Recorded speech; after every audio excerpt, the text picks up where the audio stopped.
All right. Now, the conversation is not the typical conversation, and I want y'all to be prepared. So grab your glass of wine, champagne, whatever that's going to make you chill out, because it's just a conversation. Good morning. Hey, it's a great morning. The way I'm going to do this, John, is, ladies and gentlemen, I have not prepared him for any of the things that I'm about to ask him. It's going to be like an interview style conversation. So I have things I want to share, and he might answer it in a way that I am going to now see like, oh man, I didn't think of it like that. Or he just might answer it the way that I was going to say it in the first place. So the point of this is to have a full conversation about this. And as you already know, the title of this video says it all, right?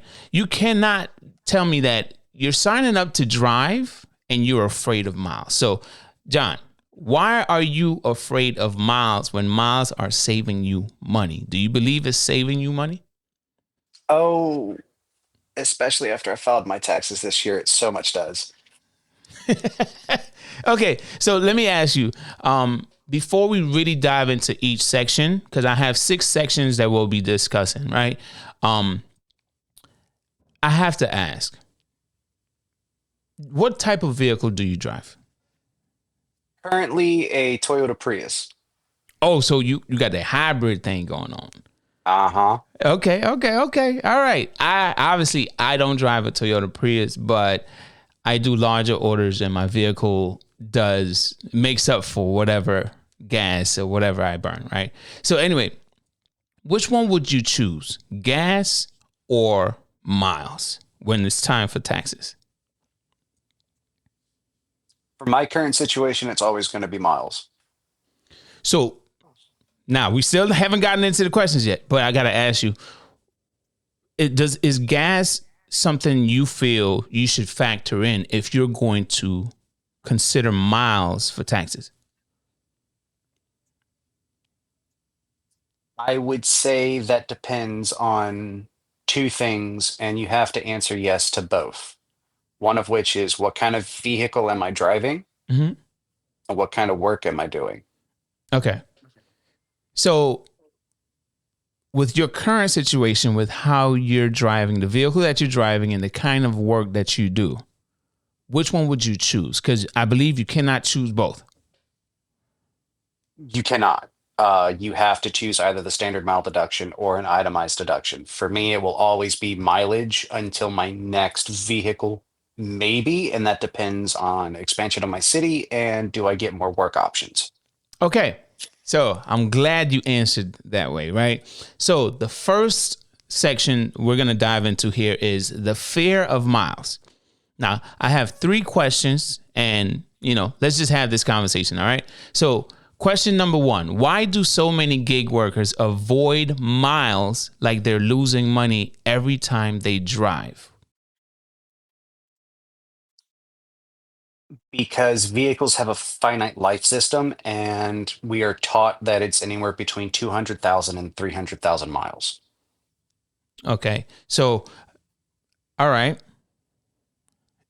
So is the fear of miles based on actual numbers or just a psychological block?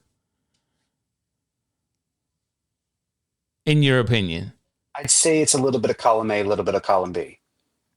A little bit of both?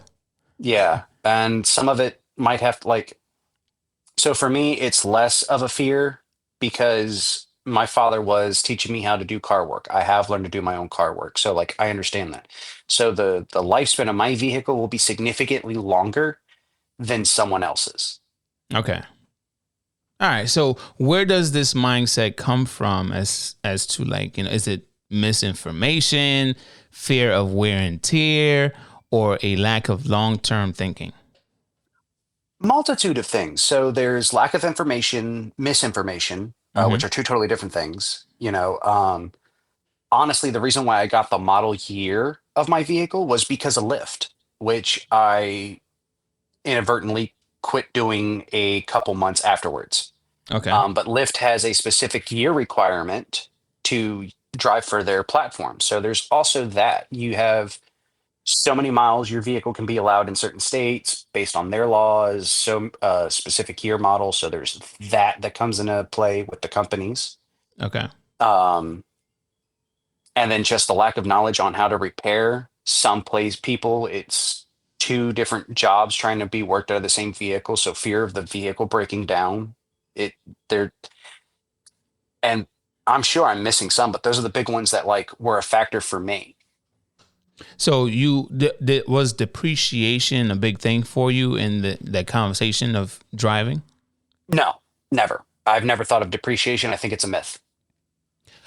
I am glad you say that, because in the gig space, what I've seen online is depreciation, depreciation, depreciation. I'm like, as soon as you All the drive your time. damn car off the lot, it's depreciating. Like, By like 20 to 50%. like it's almost like, a pawn shop, right? Let's say you bought that vehicle cash from the dealer, which I don't know any gig worker that would buy it cash from the dealer, but regardless, right? You bought that vehicle cash from the dealer, okay? Let's say it costs you about 25 grand, right? You leave with that vehicle, something happened to it. I don't care what the hell happened to it. You now try to come back and you try to sell it for that 25 grand that hell no. Nope. You ain't getting it for 25 grand. They're not 18 buying best. it. Exactly, right? Maybe. They might not even give you that. Just depends on what the hell happened to the vehicle when you're trying to return it. There's not no 30-day money back guarantee. There's nothing like that, right? So in the gig space, I've seen a lot of conversations about like depreciation of the vehicle.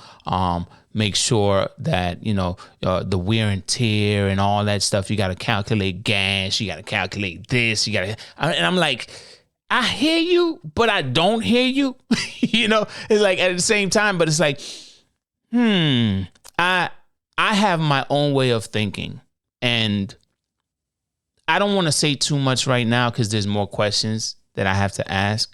So I kind of want to save a lot of what I have to say towards the end, right? But I really want to get your perspective. So let's move on to section 2. Oh yeah. What time it is, D-Fam?